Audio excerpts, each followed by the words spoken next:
today's topic is comparison test. Unlike your integral test, which was comparing series to an integral, unlike your chapter 8 comparison test, which is comparing integral to another integral, this is series to series comparison, okay? Otherwise, the logic is exactly same as chapter 8. So instead of 2 integrals, we use 2 series, okay? So AN and BN, AN is the given series that we are trying to investigate. So let's give a concrete example. This is AN, okay? Now let's just think about this thingy. We want to do integral test, but do you know how to integrate that thing? 1 over x cubed plus 1. It would be so much nicer if I didn't have that plus 1, right? But no, this plus 1 messes us up. So there's no way to integrate this. This is where the comparison test comes in, okay? So now, this is series right here, and given series, well, and something to compare it to. Guess, and then you're supposed to come up with it. Guess how we are going to come up with this? The way we are going to come up with it is just hiding that 1, because we know what to do now. It's P series where P is equal to 3. You get it? So the way you come up with what to compare it to, you just like remove something that's giving you trouble.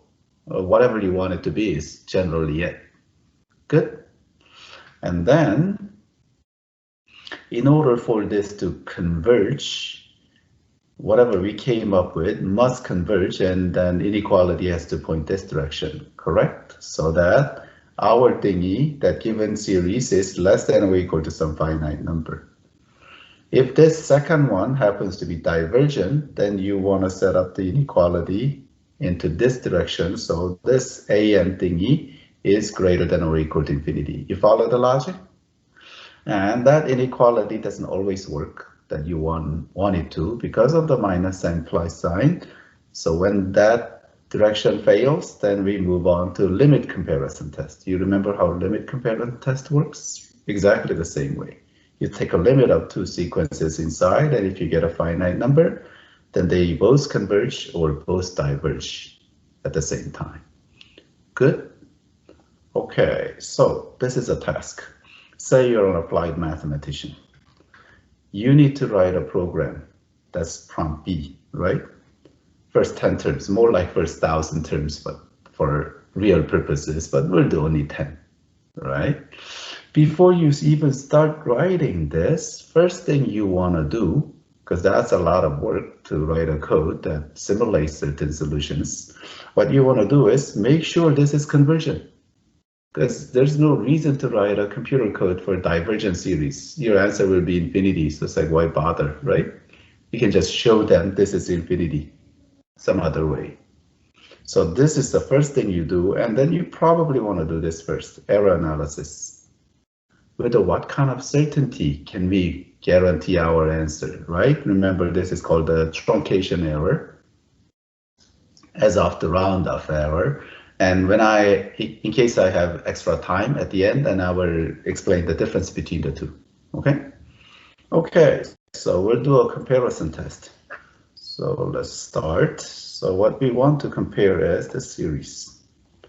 And n starts from 1 to infinity of 1 over n squared plus 1. I'm going to zoom in a little bit. Okay, and I want to compare this to, yes, question? Cube. Oh, cube, thank you. Save the day. Okay, I want to compare it to, of course, this one.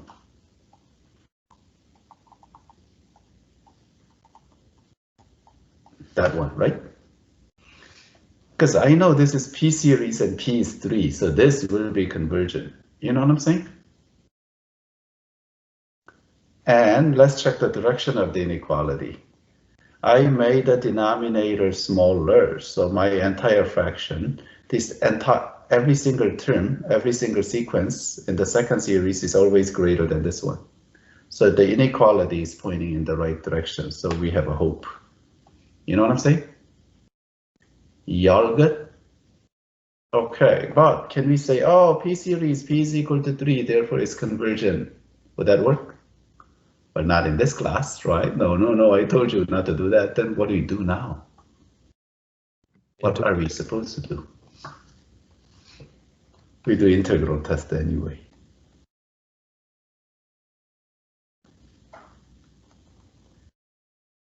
Oh, it comes up. So this ends up being three-way comparison. Wait.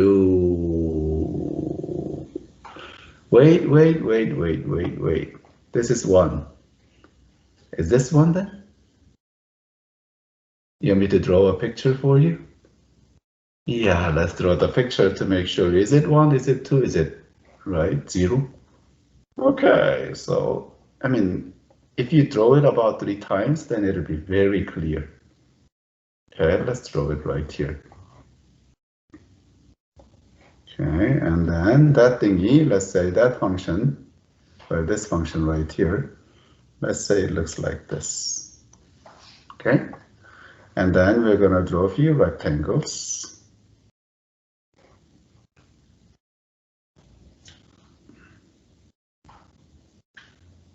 Let's say first one is here.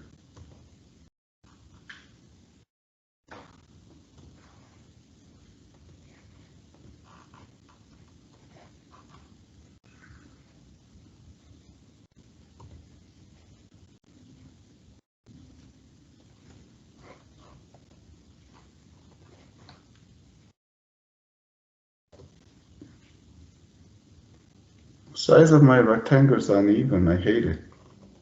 Why am I so? Don't answer that question. Okay, slightly better. Okay, just those 3 will do. So this is rectangle number 1, isn't it? You know what I'm saying? Where are we starting our comparison? We're starting it right here now, isn't it? Right? This is number 1 right here. So our line of comparing is right here. This is where we want to start comparing. Good. So do you see that we need to change this to 2? And then, wait, if I'm starting this series from 2, then this series better start from 2 as well, right? Because what I drew it there is that thingy really. Good. So if it's less than, if it's underneath, and don't memorize it like that, this index needs to be 1 greater than that index all the time. And later when we do error analysis, this becomes critical, okay? Okay then. And this is downhill from here. This is limit b approaching infinity of 1 through b, and then x to the negative 3rd power a. Say yes. And that is equal to limit b approaching infinity of, and that's the x to the negative 2 power, and therefore negative 1/2, and from 1 to b. Good. And then long story short, you know that thing dies, so this gives you just 1/2, eh? Say yes. Yep. So we can say entire series now, therefore, entire series now starting from 1 to infinity of this thingy is less than or equal to 1/2, but we have to add the first term, correct? First term, if I put 1 here, this is 1/2 plus another 1/2 is equal to 1. You get it? Do you know what I'm saying?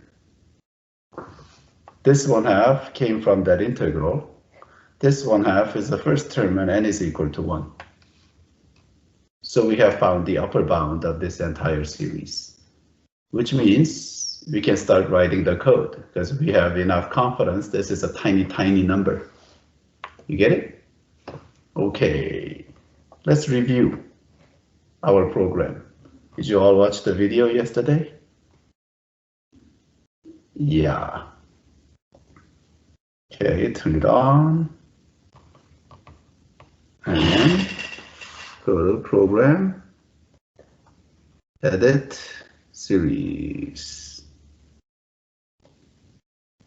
Okay, now only thing is the P is, we are going to have it prompt as 3, and this is regular P series, so this is the only thing, right?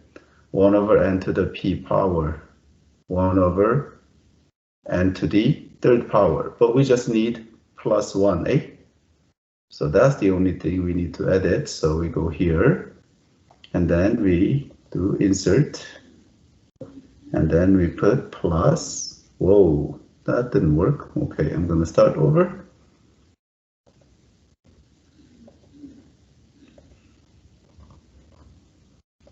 Come down. This is our sequence. That's why we built the program the way we did. So we only need to edit this thingy. You know what I'm saying?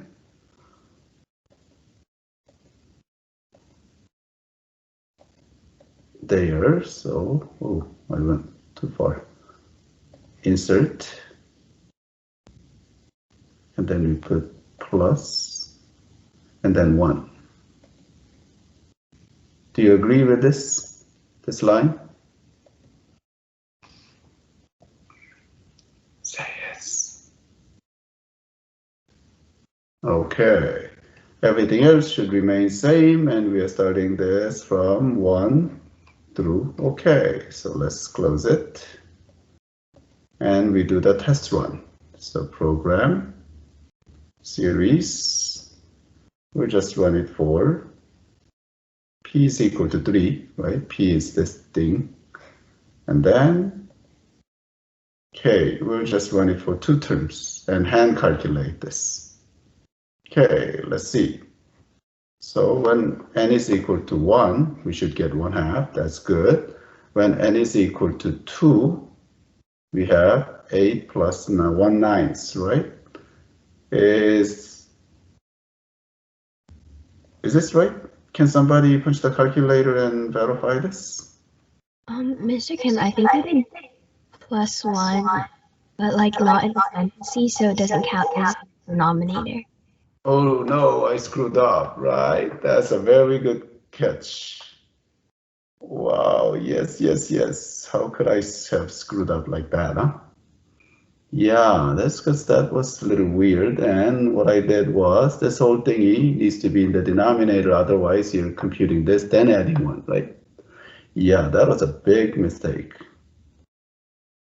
So here, I'm going to insert and then open parenthesis here, and then back here, and then I'm going to do insert and close parenthesis. Good. Yeah, that looks so much better now, doesn't it? Okay, let's run it again. This is why we always do a test run, okay? P is equal to 3 and K 2 terms, 2 partial sum.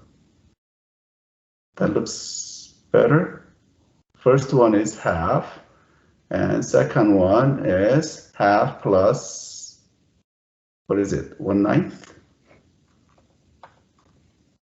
So half plus 1/9. Yep, that's the correct answer. So now we have a confidence that this is working. So we're going to run this thingy again,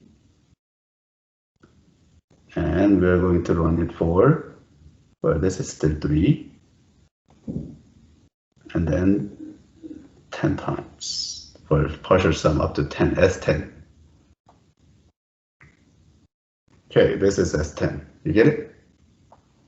And let me compare this with my Dropbox note. 6819. Yep, that is the correct answer. You know what I'm saying?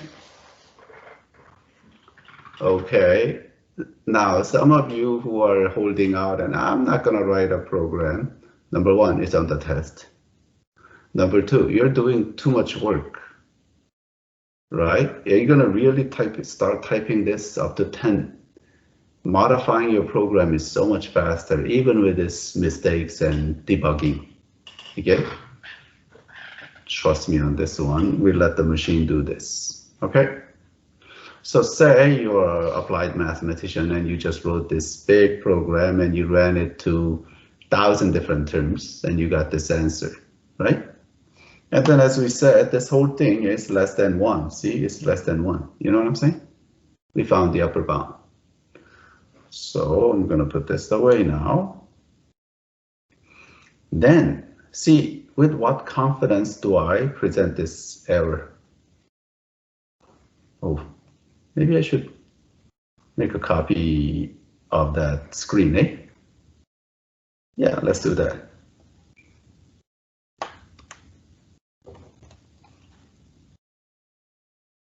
It doesn't want to snip.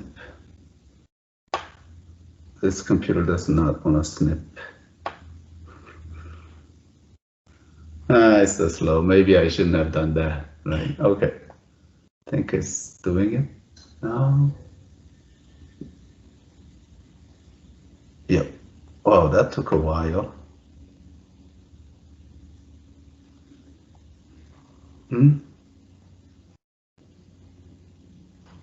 Okay. Wow, this better be worth it.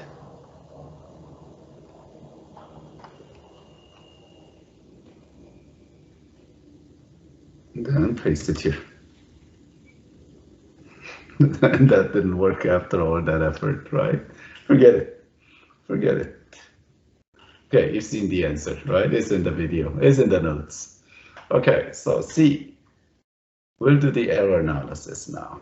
So with what confidence are we saying this is our, so what we have to do is, this is part C, your R of 10, good, is, R of 10, by the way, starts with 11 of our series, right? And Q plus 1. Now, remember, we cannot really integrate this, so we have, only thing we got, the next best thing is this integral, isn't it? So we use that integral. So what do we start this thing? Lower limit. Somebody tell me. 10. 10, right? You see why this number matches that number? Not because this thing starts with the 10th term, it starts with the 11th term. That's why you see it has to be. And then this rectangle tells you why this one has to be one bigger than this number, right? You want me to draw another rectangle, or is this good enough? Right. Okay, so that's all we need. And this is downhill. Integrity, we have so much of it, so it's like downhill once we figure this much out, right? So from 10 to B, and then x to the -3, and pretty much recycling our work from up there. I'm gonna go down, limit B approaching infinity of -1/2 x to the -2, and then 10 to B now, right? And let's see, instead of 1, we have 10. So do you see this is 1/20th? I mean, 200. Let's forget it. I'm going to do it. This limit B approaching infinity. Do you want to take out the half outside? Like that? Or not? Your choice. And then use plumbing professor. So 1/100 minus 1/b squared, eh? And then this thingy dies. So we have 1/200. This is a tiny, tiny error, isn't it? So we're happy. So what we are saying is the approximation that we figured out with our program is accurate within this. Okay. Quickly, I'm going to mention this little theory about truncation error versus roundup error. Okay. So our infinite sum S is S sub n plus R sub n, correct? This is the partial sum of the 10 terms, and this is our error that we just calculated. Good. I mean, this is not on the test, but this is known as truncation error.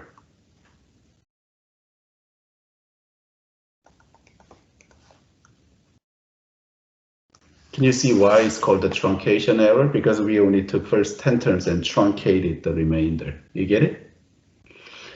This is as best as you're going to get in your. This is the part of the error within your system, within your coding. You know what I'm saying? Because we decide to take first 10. Even if you have upgraded to a supercomputer, you will still have this error. You know what I'm saying? Because you're telling the machine to cut this part off. So this is due to your scheme, system, whatever that you're building. As of to roundup error. Roundup error is this. 1/3 is approximately equal to 0.333. Let's say in our class that, right? What is your error here?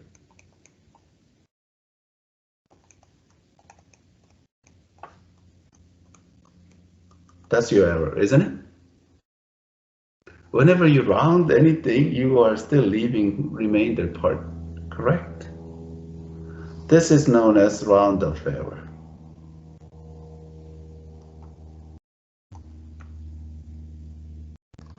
Okay, roundup error comes from the computer itself.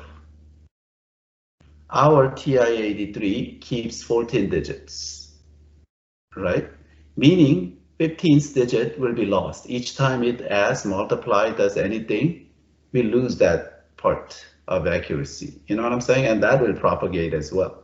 Whenever, especially when you do one number minus another number, you lose a lot of significant figures. Remember that from chemistry?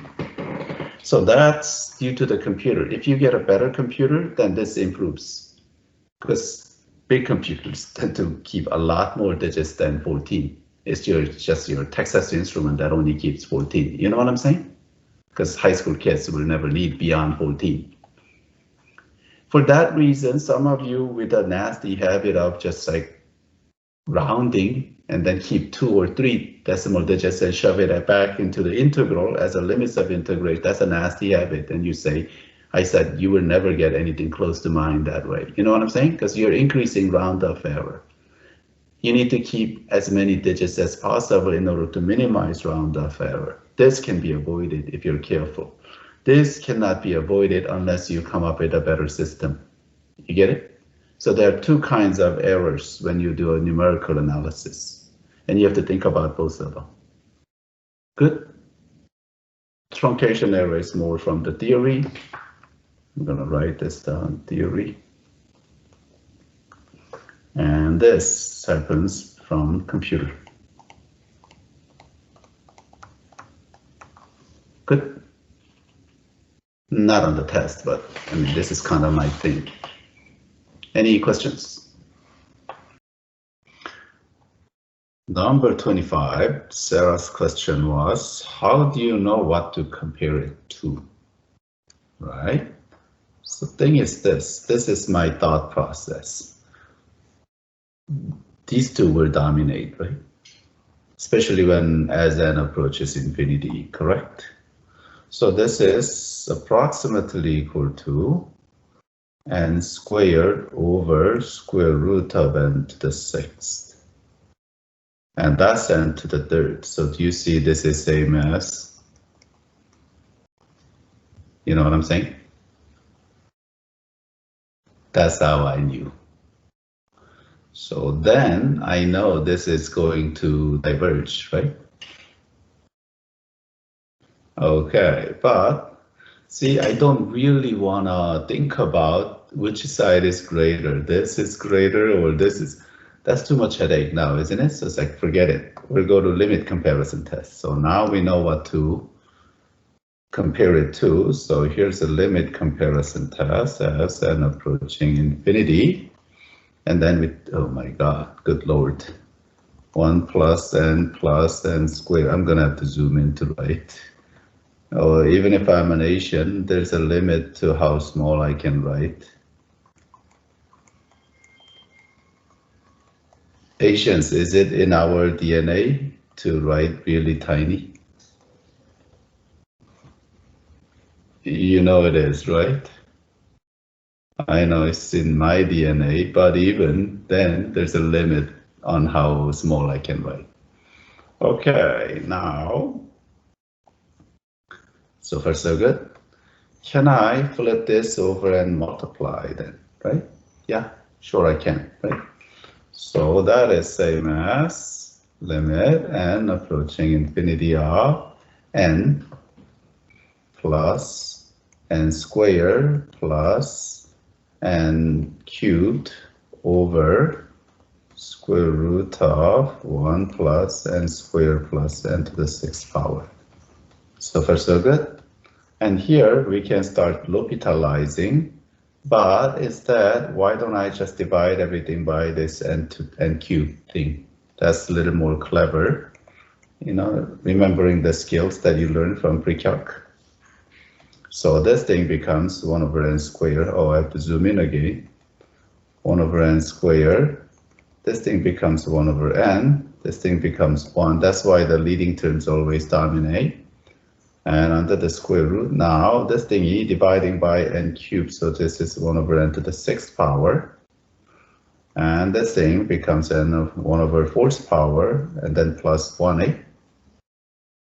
Say yes. Now I take limit, and all of these guys die.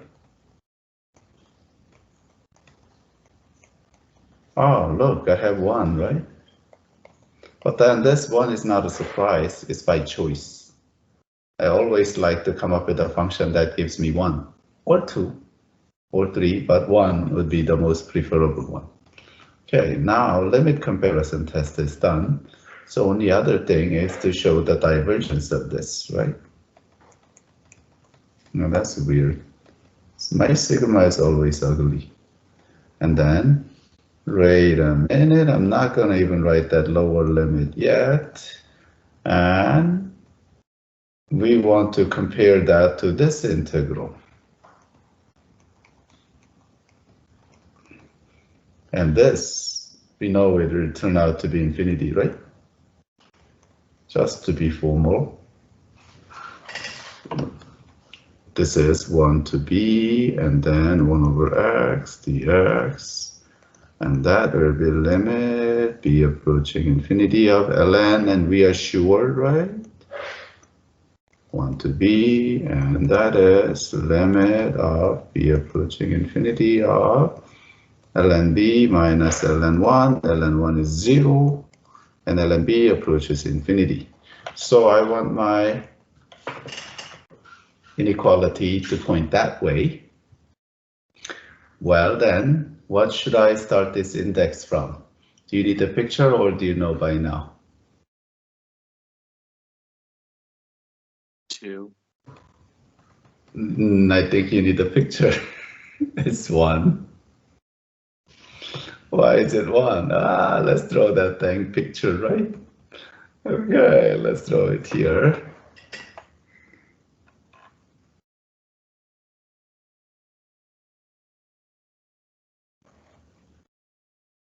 Okay, and then I'm gonna have,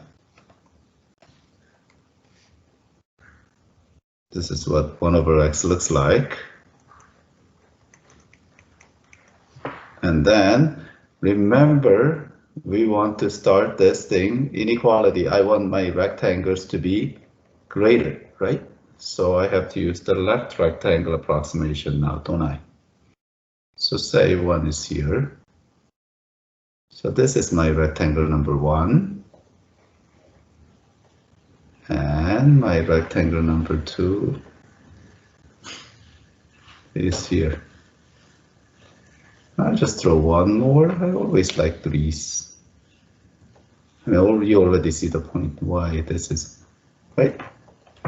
So this is rectangle number 1, 2, 3, and left-hand corner, this is 1, 2, 3, right? And I'm starting my comparison right here. So that integral starts from 1 and series starts from 1 again. You get it? Y'all got it? Any question? Okay, that was 25. Let's look at 29 then. Okay, 29. What do I want to compare this thing with? Well, let's just look at the growth rate or death rate of factorial. You know that factorial grows really, really, really fast, right? So chances are this is going to converge, right? So what I want to say is all I need is just one other converging series. Here's a nice suggestion. I'm gonna do it with red. Say, what do you say? Do you get a feeling that this is greater? Not always. Oh, not always. What? Why not always, right? Okay, let's ask this question. That question really is n factorial greater than or equal to n squared, right? Okay, what happens if you plug in 2 for n? Whoops, that inequality fails, right? 2 factorial versus 2 squared. And it's that way, so oh my god, that didn't work. What about 3? 3 factorial versus 3 cubed, which is greater. Still this way, oh no, right? Wait, what's going on? 4? 4 factorial versus 3 cubed, 3 squared. Still inequality, 9 is greater than 6, right? And then 4 squared, which is greater now. What's 4 factorial? 4 factorial, oh, and 5 factorial? Now it's this way, isn't it? So this is true starting with this term right here. You know what I'm saying? These two didn't work. And it works here. Do you remember that induction proof last year? You have to prove that certain thing is greater than certain thing, like factorial is greater than something squared. Yeah, it's that. Oh no. Tell me, tell me it ain't so. Do we have to induce? Can we just use this as a fact? Are we all fully convinced that starting with 4 factorial is greater? You know what I'm saying?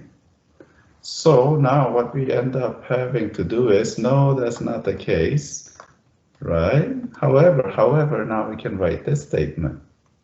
Wrong color. This thingy.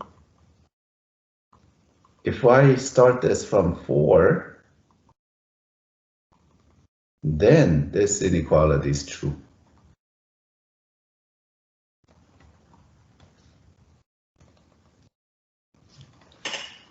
You know what I'm saying? How about that? And we don't care. What about the first 3 terms? We don't care. That's a finite number. You know what I'm saying? We can add it in if we want to. So, well, now this side now is, of course, we can change it to 4 through infinity of 1 over x squared.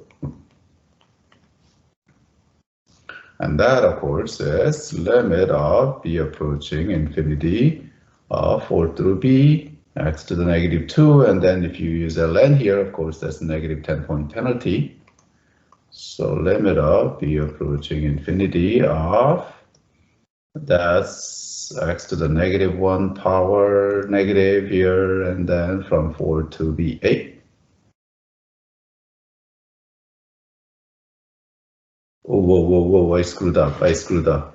Can you find out what my mistake is? Somebody point out my mistake. Last chance. You should be integrating from 3, not 4. 3, right? This inequality points this way, right? And this needs to be inequality 2, right? This is an integral test. Ah, that's ugly. Wow. Hold on. This eraser is not that accurate today. Hold on. Let me zoom in and use a little more precision. Okay. Damn it. It should be like that, right? Oh, this is thick. Why is that so thick? Better? Yeah. This needs to be 3, right? Remember when the inequality points that way, then this needs to be 1 more than that. Usually we change that to 5, but in this case, we don't care. We can actually do this. Do you know why we always change this and not that one?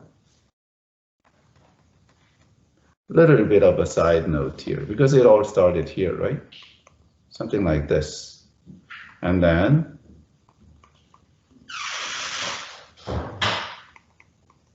this was our usual thing. And then if you start this thing from 1 and this thing from 0, then you run into another problem. There's a vertical asymptote at 1, and this integral diverges. That's why we didn't want to start this from 0. Changing this limit is always easier, but we couldn't do it here. So we had to do it this way. This is 1 and this is 2, right? Do you see the logic? However, in this case, we don't care if that's 3, right? No problem there, right? So we can just do it that way. Now, so this lower limit becomes 3. So, whoa. It's minimum day, people. Half of my brain is here. Okay, so that's 3. You get it? Okay, then. Now, using plumbing professor, so this is 1/3 minus 1 over b, and 1 over b dies, so we have 1/3. You know what I'm saying? If you want to make this conclusion about upper bound, although we didn't have to find the upper bound here, right? But if we had to find the upper bound, this is how I would have done it. So therefore, my series starting from 1 to infinity, 1 over n factorial, is less than equal to that 1/3, but 1/3 is way out here. I need to add these first few terms, right? If I plug in 1, there's a 1. If I plug in 2, there's a 1/2. And if I plug in 3, and there's a 1/6. And then finally that 1/3 for the rest of the remainder term. You get it? You know what I'm saying? Who's good at fraction addition? 6, 2. This is half. Oh my God. I should be good at this, right? Is it 2? Did I do that right? Oh, I can still add fraction. Do you know what I quickly did there?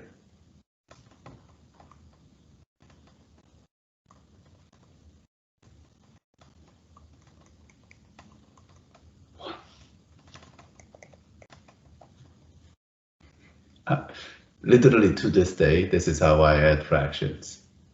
Pizza. It's one of the more efficient ways. I love, everything is about pictures. I love pictures. See, I have a story to tell you. Nobody really taught me fraction.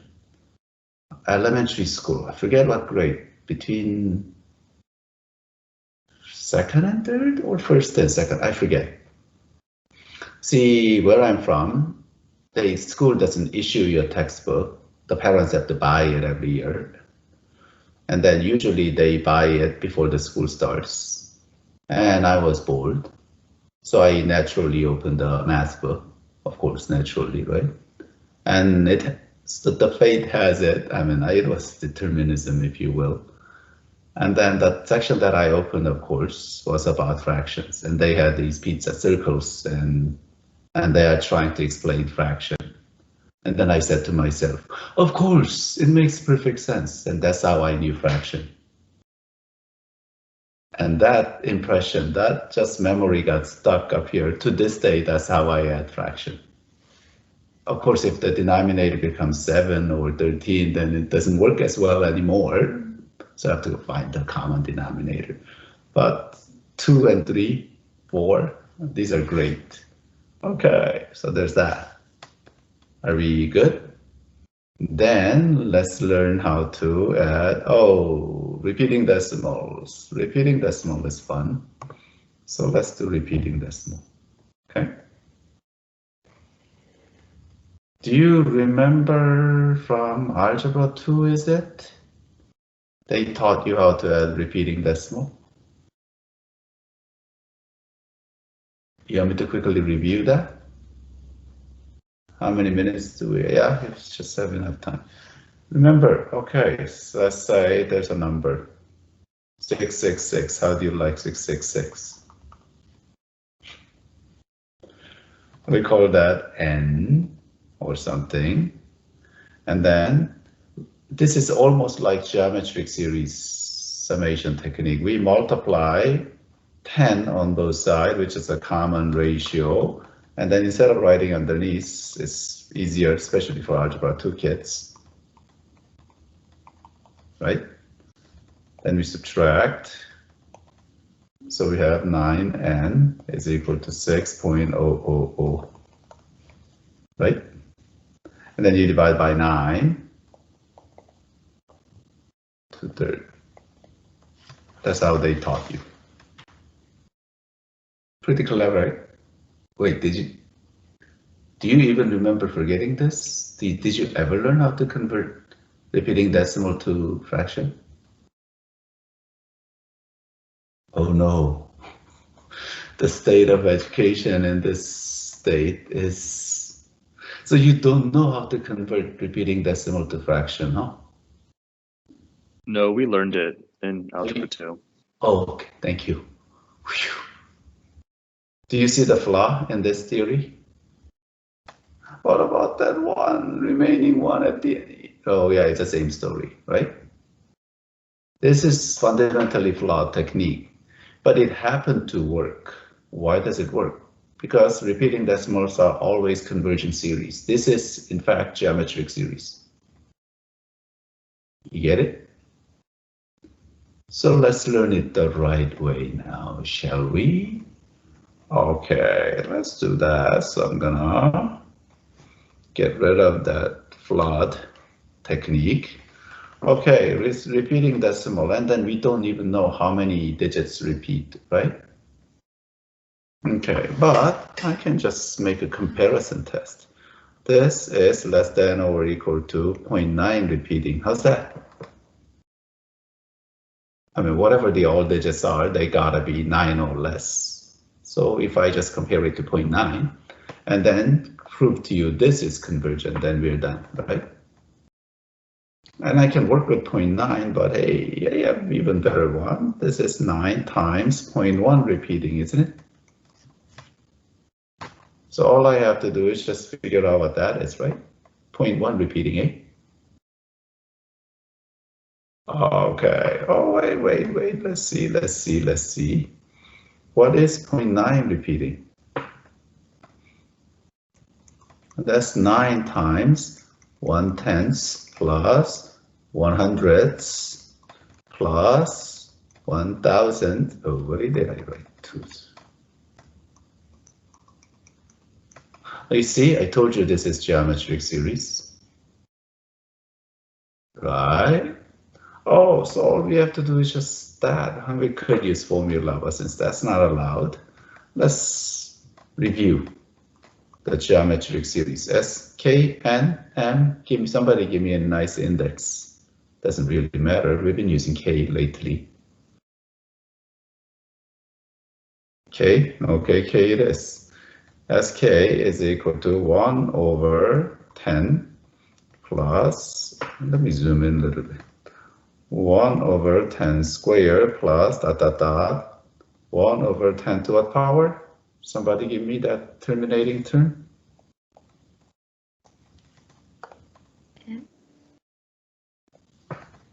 K, right? We started with first 1, so we end with K, right? If we start with the 0, then it's K minus 1. Too much logic. And then what was the technique in summation of geometric series? Multiply it by R. Whenever you add geometric series, you have to give me this, okay? Cannot use formulas. You've been warned on the recording. And then we subtract, right? So this is 9/10. It's kind of similar to what they did, except that limit concept algebra 2, come on, right? So they couldn't really teach it to you this way. So this is 1/10. Everything else cancels, minus 1 over 10 to the K plus 1/8. Now we multiply 10 over 9. So 10 over 9, this is 1/9, right? Minus 10 over, if you don't want to worry about it, we can just do this. And cancel one of the 10, don't cancel it, doesn't matter, this is going to die anyway. You know what I'm saying? And then my S, infinite sum, is limit of Sk approaching infinity. And that gives you 1/9. You get it?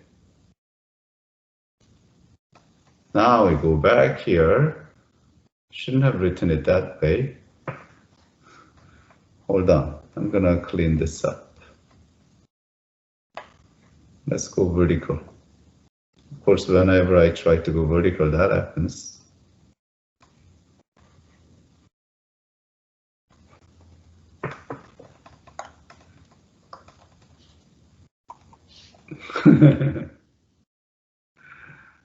Undo. Okay, let's try that again. That, and this we know is 1/9, right? Which is 1. So what have I done? Comparison test. This entire repeating decimal, whatever the hell that is less than 1. So they're all converging. You know what I'm saying? And this itself is a technique on converting repeating decimal to fractions. Amazing, isn't it? Number 15. This thing alternates. So the numerator becomes, starting with odd, so 1, 3, 1, 3, 1, 3. Do you see that? Do you want me to write that out, or do you see this numerator will start once you plug in 1, 2 minus 1, so 1. After that, 2 plus 1, so 3, 1, 3, 1, 3, 1, 3. You know what I'm saying?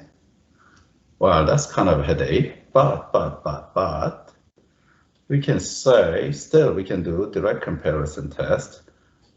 And we say this is, we change this is what I did, 10. It's definitely less than 10, you know what I'm saying?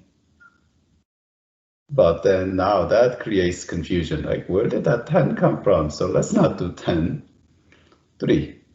Because numerator will alternate between 1, 3, 1, 3, 1, 3. So they're all less than or equal to 3. You know what I'm saying? Do you get that much? Okay, now, then I can do direct comparison test. Now, I mean the integral test here, and this is easy. This is just a 3 over x to the 3 over 2 power, right? Well, the problem here is, if I put 1 here, what do I have to start this thing from? You know, the direction is this way. You want me to draw this one last time, or do you have this indexing by now?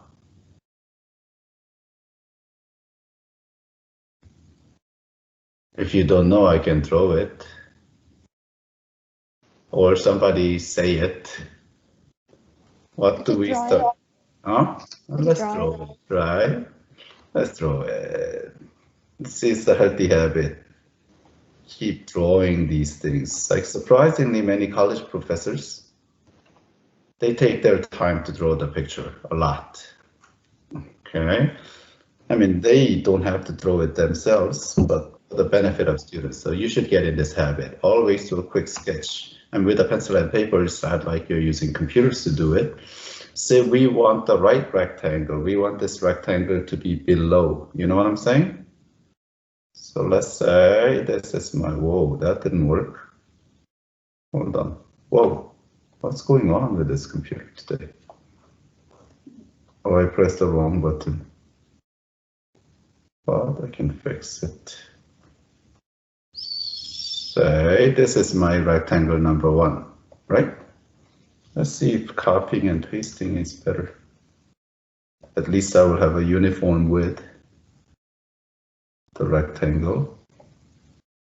And this is my rectangle number 2. Why didn't I do this before? It's so much easier. And this is my rectangle number 3, right? 1, 2, 3. Since this is a right rectangle, number 1 is here, that line, right? From that function is whatever this is, and the integral. This is 2 and 3.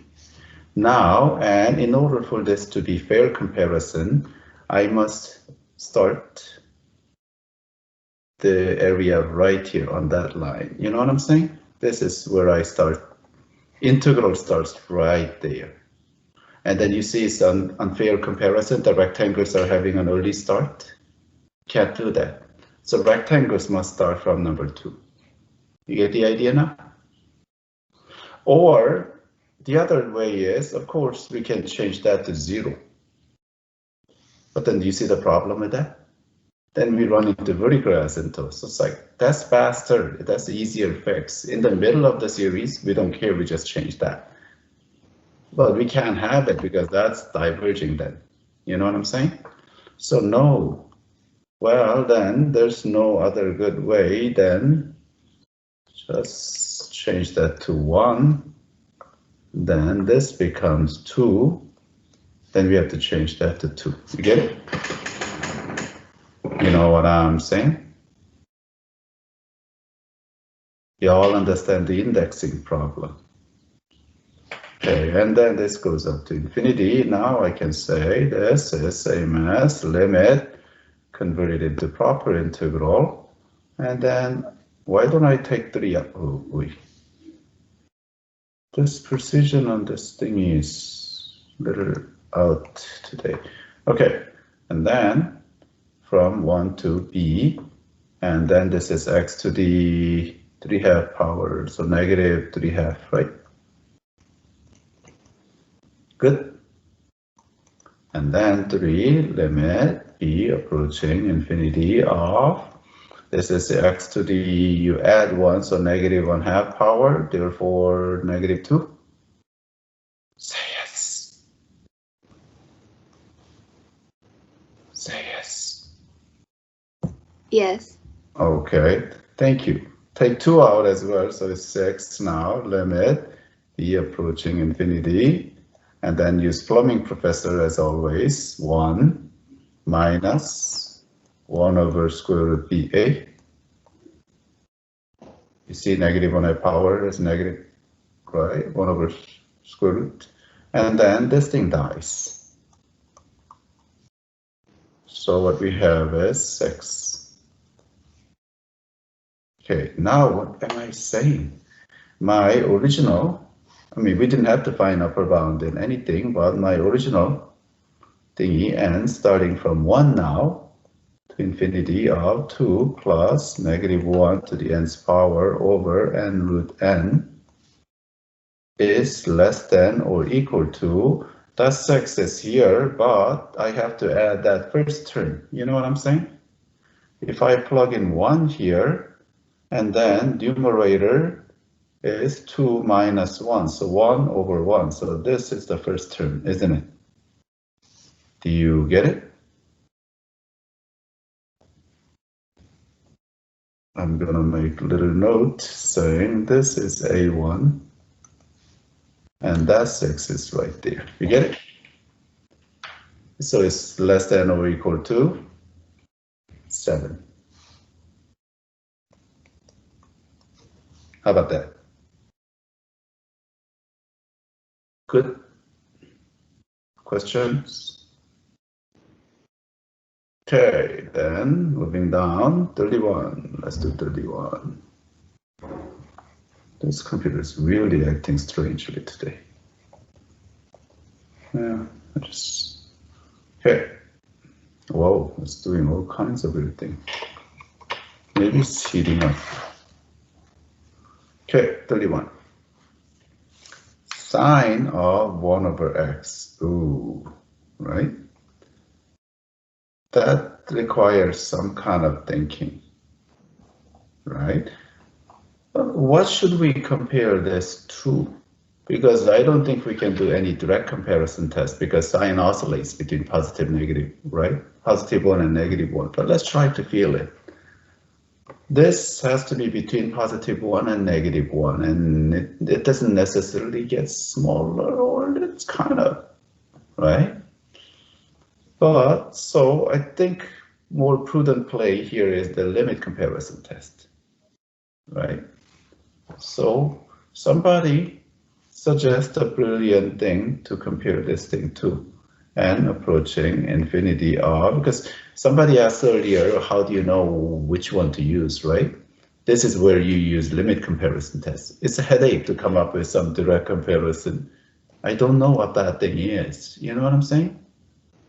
Then you can say, well, can you just say 1? Yeah, sure, but this is infinity then. So that fails. You know what I'm saying? So I get a feeling this is divergent, then I have to come up with something like this. And that's not an easy thing to come up with. So I rather want to do limit comparison test in this case. And what I'm going to compare this thing is sine 1 over n is this. Do you remember this from earlier chapter in the previous semester? You don't remember, do you? Okay, let's make a substitution. We'll let theta to be 1 over n. Okay, then what happens? Change a variable. So sine theta over, does that look familiar now? Yeah. And if n approaches infinity, theta approaches 0, even better, right? And this is equal to 1. Which is desirable thing.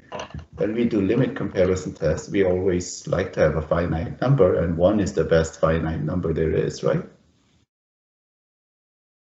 Okay, then all I have to do is then show that this thingy diverges now or converges. I just need to figure out what that thing is, right? Okay, I'm gonna of course compare it to this thingy. What is the indexing here? What does my n start with? This case. I want my rectangles to be above the curve. 1. 1, right? You guys need another picture, or is this good enough? Could you draw it? Oh, let's draw it, right? Yeah, sure. That's a good habit. Since you're too lazy to draw it, at least you can watch mine, right? Let's draw it. How many minutes do I have left in this class? 9.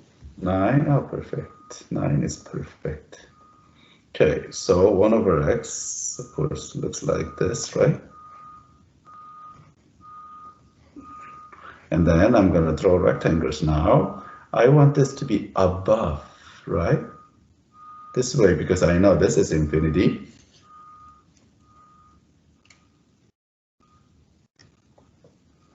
So let's draw it right there. This is rectangle number 1. You get it?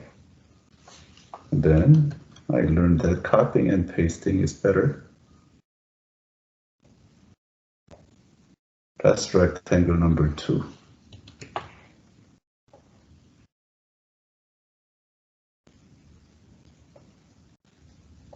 And this is rectangle number 3. I screwed up. I want this thing to be above, right? Okay. So this is how it's going to go. This is 1, 2, 3. And left corner, this is left rectangle approximation, right? Why don't you want to do less than? Okay, let me just finish this integral, then you will see. Why don't we go ahead and finish this thing? Limit b approaching. Usually it's like this. I put that inequality and throwing and indexing the last minute. Everything depends on this integral test, correct? So I want to see what this thing is, and that's 1 through b of 1 over x dx, and that is limit of b approaching infinity of ln, and we're sure 1 to b, and that is limit b approaching infinity of ln b minus ln 1. So far so good, and ln 1 dies, and this is infinity. Now, if this is infinity, only way I can, if it's this way, then let's look at this statement. This series is less than or equal to infinity. That tells me nothing. It could be finite number or it could be infinity. You see the problem with that? This is inconclusive. In order to conclude anything, it has to be that way. That means it's greater than or equal to infinity. You get it? You know what I'm saying? Do you understand that logic of the direct comparison? Yeah, thanks. Yeah, and then now we throw the rectangle like this, and then I have to make sure the rectangles are above the curve in order to have that inequality. Then I look at the index, rectangle number 1, integral starts from here, so then I write 1 right there. That's usually the sequencing that I work with. Good? 12, okay? What do you want to compare this thing to is the question, right? First, I'm going to compare this thing to, say, this thing in numerator. It will fluctuate between, the sin x, sin n will fluctuate between positive 1 and negative 1. Therefore, the entire numerator will fluctuate between 2 and 0, right? So if I just replace that with 2, right? Like that, then, oh, that's ugly. I don't know why I care about these things so much, but there, right? Then inequality is true. So far, so good. Then let's look at this. Wow, that thing looks like geometric series now, doesn't it? Yeah. So how do you add geometric series with a formula? No such a thing is allowed here, right? So let's review the technique of adding geometric series now, shall we? We'll call it as partial sum. We've been using n, here's okay, right? In previous years I used m, n, but now the k seems to be favorite. So if I put, this thing starts from 0, so if I put 0, then that's just 2 over 1, if you will, right? And then 2 over 10, the next one is 2 over 10 squared there, and dot, right? So 2 over 10 to the k power. So for so that, okay, that's the partial sum, k terms. And what was the technique in addition of geometric series? We multiply both sides by? R. R, right? Common ratio R. So this thing becomes 2 over 10. This thing becomes 2 over 10 squared. This thing becomes 2 over 10 cubed plus dot, and then this thing becomes 2 over 10 to the k plus 1a. Then we subtract. So this is 1 minus 1/10 is 9/10. right? And then everything cancels, giving you the first term minus the last term. So far so good. So now your SK is multiply 10 over 9. And you don't have to really care a whole lot about the second one. This thing becomes 20 over 9, right?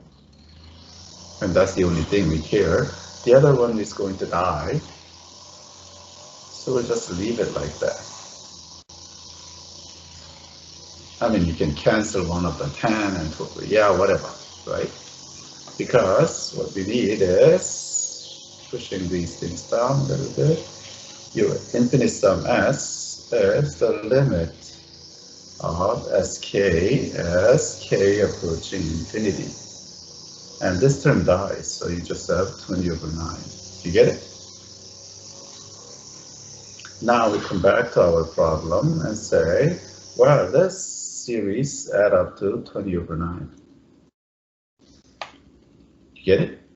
Therefore, our given series, this thingy, is convergent. How about that? Good. Okay, that's number 12. Now let's look at number 30. Factorial versus n to the n. Factorial is a really, really fast growing function, but this is the one of the only thing I know that grows faster than factorial. Did you know that? Did we know that this thing grows faster than factorial, or should we do some comparison? Yeah, let's do some comparison, shall we? Let's start. Okay, 1 factorial versus 1 to the 1 power. Oh, it's a pi. 2 factorial, that's 2. And compared to 2 to the 2. Oh, this is greater, right? Right. 3 factorial 6. 3 to the 3. Oh, yeah, huh? See? After 1, this denominator wins. You know what I'm saying? So, it does look like this is going to, well, denominator grows faster, so this whole thing goes down to 0. That gives us a fighting chance, right? Because if this thing doesn't even go down to 0, you're adding non-zero terms forever, and that's definitely infinity. Do you get that? Okay then. However, what do we want to compare this thing to? I get a feeling this is convergent, but what the ew, right? Because I definitely don't want to compare it to this thingy, right? Because this is divergent, so that is out. So I want to compare this thing to, here's my thought process. I want to compare this thing to at least with this one. You know what I'm saying? Do you know what I'm saying? Because this is convergent series, right? I want to make this thing less than or equal to this. Then can I say something like this? If I replace, I'm gonna zoom in a little bit. Can I replace this thing to the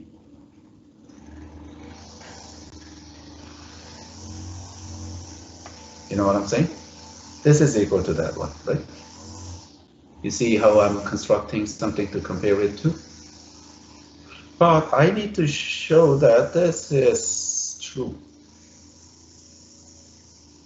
Is that thing true?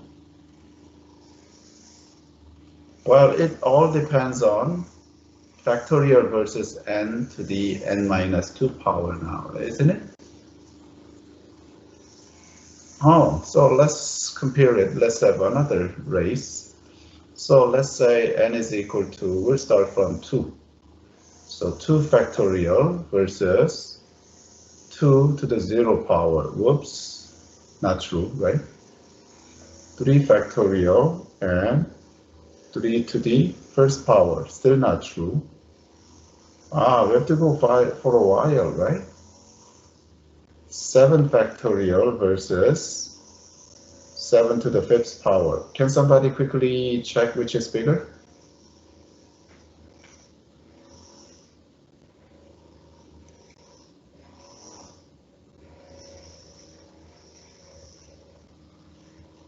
It's this way, isn't it? Come on, you guys have calculators in your hand. It says 7 to the 5th is bigger. 7 to the 5th is bigger? Already? Yeah. Yeah. Wow. So it's this way already, huh? Then it's definitely this way. Oh, let's go back one. What about 6 factorial versus 6 to the 4th power, which is bigger? 6 to the 4th. It's still this way. So Yeah. on the Dropbox note, I just went way, way, way up, right? Oh, let's go back. Let's get this thing perfectly right. Because somebody suggested that was the case years ago. Go back up. 5. Yeah, 5 cubed is a little bit bigger. This way, right? Oh, 5 cubed is still bigger? Yeah, 5 cubed is 125. Factorial is 120. And now it's the other way, right? This is 16, and yeah, it's this way. So this starting right here, right? This thing becomes true. Correct? So I cannot really start this thing from 1 and say, oh, that is true. You know what I'm saying? So I have to rewrite this whole thing now. Okay. Oh boy. So I'm gonna write this series like this: n factorial over n to the n power, and n starting with 5 to infinity, then it's true. You know what I'm saying? Do you understand what I'm saying? So I'm gonna formally write it. This is just a scratch word. So n factorial is less than n to the n minus 2 is true for n greater than or equal to 5, right? Okay, now, then we have done everything, right? Now all I have to do is, so I'm gonna start this thing and starting from 5. Okay, can I erase this part now? Okay, that part is gone. Okay.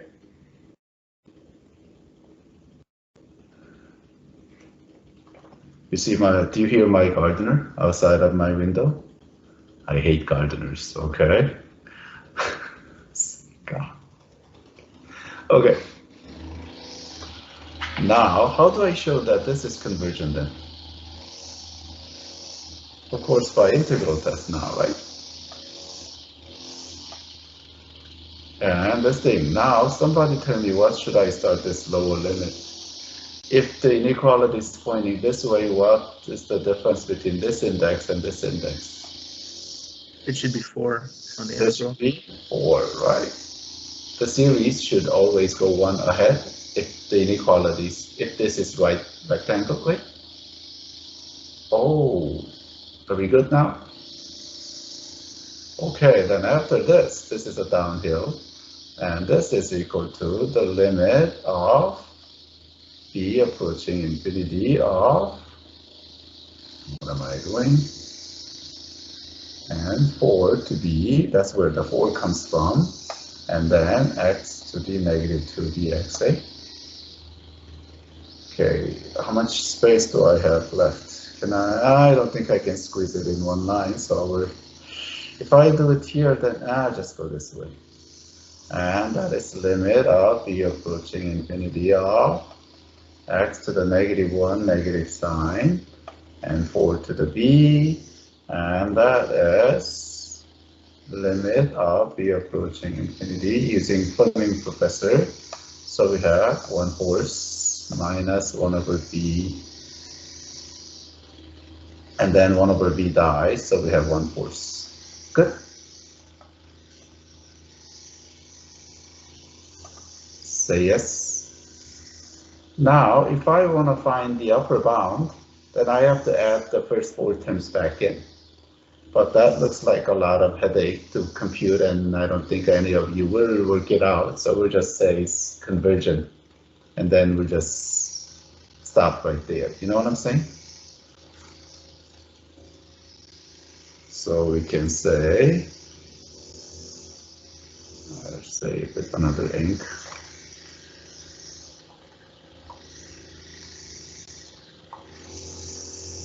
This thing starting from, what was it, 1? Yeah, it was 1. Is convergent. And then really not find the upper bound, because finding the upper bound was never really a requirement to begin with. Y'all get it? Okay. We'll do 32. Okay, 32. What is the limit of this thing as n approaches infinity? Somebody answer that question. Infinity? Is it? Shall we find out?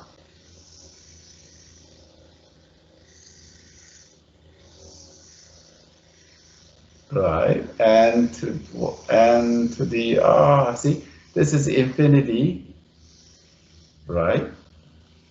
And this thing is approaching, oh, actually, this is infinity, okay?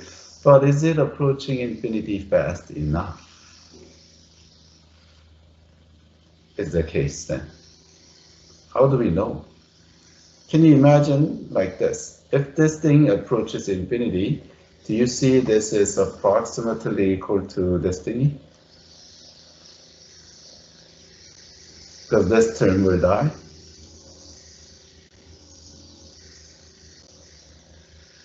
Can you think like that?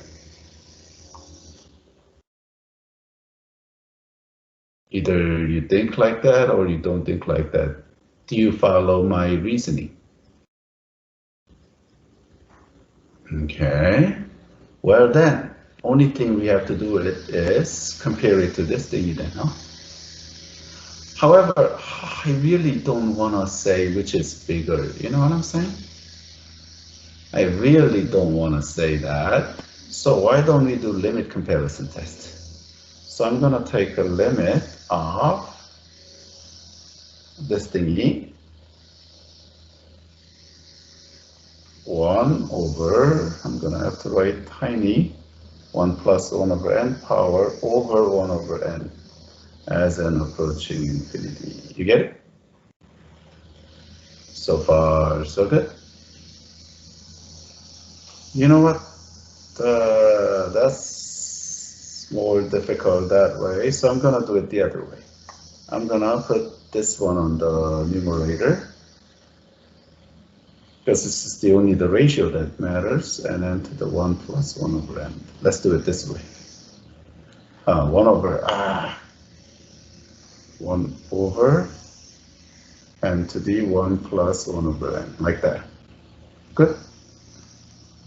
And that thing is limit of n approaching infinity of, flip it over, so n to the 1 plus 1 over n over n. Now you can see why I wanted to do it this way. And that thing is limit of n approaching infinity of n to the rule of exponent 1 over n power a. You with me? Do you remember how to take this limit? Limit n approaching infinity, Chi-Ne technique, followed by ln of n to the 1 over n, which I'm gonna just put it right there for now. Still with me? Okay, then this is same as limit of n approaching infinity, e to the ln n 1 over n in the front, which ends up being this, right?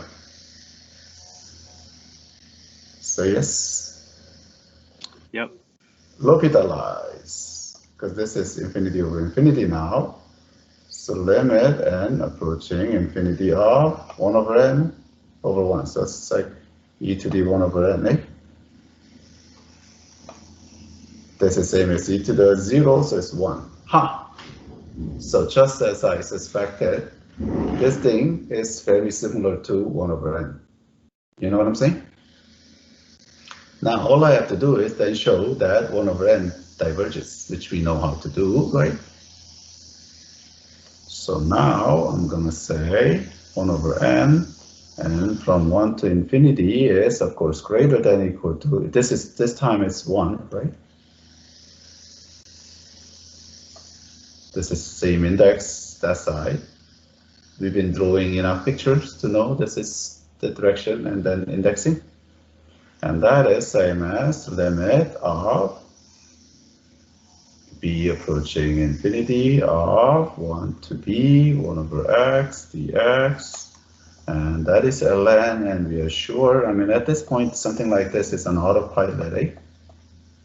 And then from 1 to b, which is limit of b approaching infinity of, I'm really regretting going horizontal instead of vertical now, ln b minus ln 1, and ln 1 is 0, ln v diverges. Good. So we can say now our integral, therefore, I'm going all color, therefore this thingy